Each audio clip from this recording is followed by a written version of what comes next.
Guys এই যে এই পানি দিয়ে কি ক্ষেত বুড়া দেওয়া সম্ভব? তো আপনারা সবাই কমেন্টে জানাবেন। তো দেখেন আসলে পানি কিভাবে আসে, এই যে দেখেন। হ্যালো গাইস, কি অবস্থা সবার? আশা করি সবাই ভালো আছেন। তো এই যে দেখতেছেন আমাদের চারপাশে মানে জমি লাগাইছে, তো জমির মধ্যে এদিকে পানি নাই, বুঝছেন, এদিকে পানি নাই। তো আমি আজকে লয়েছি একটা সোলার সেট আপ। তো এটাতে দেখবো পানি আসলে উঠানো যায় কি না। এই যে দেখতেছেন, এই যে একটা দেখতেছেন, এই যে সোলার 150 ওয়াট সোলার প্যানেল। তো এই যে আমার একটা ছোটো ভাই আছে, হ্যাঁ নাকি আমার ভিডিও দেখবো। কি আমার চ্যানেল সাবস্ক্রাইব করে নেই তোর? করা আছে, ধন্যবাদ, ঠিক আছে। তো এই যে দেখতেছেন আমি একটা প্যানেল সেট আপ লয়েছি, 150 ওয়াট সোলার সেট আপ। আর সাথে আছে আপনার এই যে দেখতেছেন, এই যে একটা পাম্প, এই দেখতেছেন পাম্প। তো এই পাম্পটা দিয়ে কি পানি দেওয়া কি সম্ভব? তো আমি একটা তার খুলে রাখছি, তো এই যে একটা তার পানিতে ফেলে রাখছি। আর এই যে দেখতেছেন এই যে সাদা পাইপটা, এটা হলো মানে খেতে গেছে, এটা তো হলো পানি। আর এই যে এটা যেটা আছে এটা 150 ওয়াট প্যানেল থেকে মানে কারেন্ট আইব। এটাতে রোদ নাই বেশি, একটা রোদ নাই বললেই চলে। তো এই যে দেখেন এই যে প্যানেল দিয়ে রাখছি। তো আপনারা দেখেন আমি এটা একটা কানেক্ট করবো, নিলে নয় এটা এখন চালু করবো।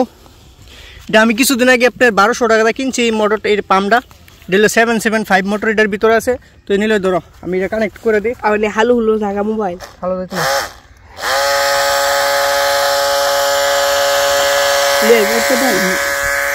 এই যে গাইস এটা চালু করে দিছি। এই যে দেখতেছেন এটা চালু করেছি, এদিকেও পানি হইতেছে। এই যে দেখেন পানি খুব মারাত্মক স্পিডে পানি হইতেছে।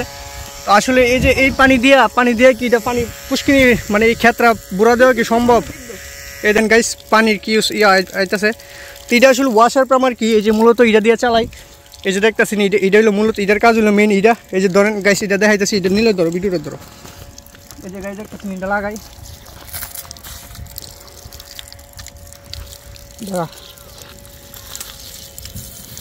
এই যে গাইস এটা লাগাই দিলাম। এটা একটা সিস্টেম ভালো গাইস। এটা যখন ওয়াশে পাম এই 5টা ওয়াশারে একদম মানে পাম্প একদম ভরে যাবো, তখন আপনার মোটর অটোমেটিক বন্ধ হয়ে যাবো। যখন আবার এটা সারমু দেখা গেছে কি যে দেখুন এটা সারমু, তখন আবার ওই যে ওই মোটর চলবো আর কি। তো এই সিস্টেমটা খুবই ভালো। এই দেখেন এদিকে খুবই ভালো মনে করেন কি, এই যে দেখেন গাইস এটা অনেক টিয়া আছে এটার মধ্যে।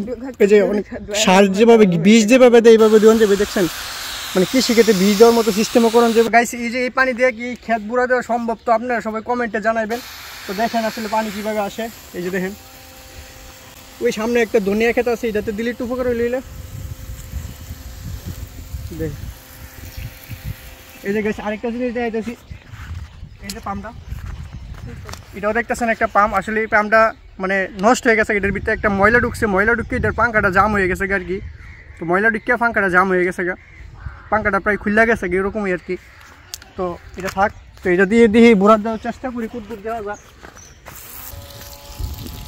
এই যে দেখতেছেন গাইস পানি যাইতেছে, তো এই যে নিলয়ে তো পানি চলুক, সমস্যা নেই। আর এদিকে একটা সর্ষা ক্ষেত আর এই দৈন্যা ক্ষেত মানে দৈন্যা পাতা ক্ষেত। এই যে দেখতেছেন খুবই ভালো একটা দৈন্যা পাতা ক্ষেত হয়েছে। এটা হলো দেশি দৈন্যা পাতা, এগুলো হলো একদম দেশি।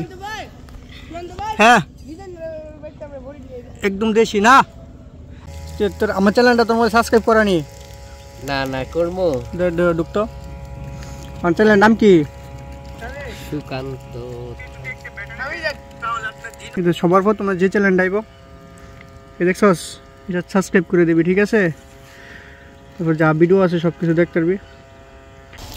বিল টিল কিছু লাগতো না, দেখা গেছে কি আপনার কারেন্ট বিল কি কোনো খরচ হতো না, যেন একবারে চলতেছে।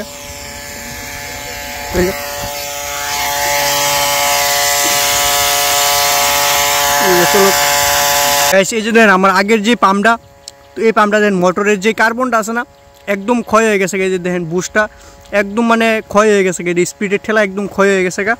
আর এই যে দেখেন আগের পাঙ্খাটা, এই যে হলো আগের পাঙ্খা আর কি, মোটরের ভিতরে যে পাঙ্খাটা ছিল। তো এই মোটরটারও খুব স্পিড ছিল, তো এই কার্বনটা ভেঙে গেছে। তো হঠাৎ করে আমার ভাই আবার করতে বড়ি আনছে করতে জানি, এই যে হসপাতা দিয়ে বড়ি দেওয়া সেই মজা লাগবে, যে হসপাতা বড়ি। এই যে এটা দেখতেছেন অনেকক্ষণ ধরে চালাইছি। তো আগে তো এই যে এই জায়গাটা একদম শুকনা ছিল, এই জায়গাটা একবারে শুকনা ছিল। তো এখন মনে করেন কি একবারে পানি একবারে বসছে, এই যে দেখেন বুঝছেন একবারে পানি ভরে গেছে। ওই দেখ ভালো পানি হয়েছে, একবারে খালি আসলো, যে এদিক পানি আসছিল না এদিক। তো গাইস আজকের ভিডিওটা এই পর্যন্তই। তো সবাই ভালো থাকবেন, ধন্যবাদ।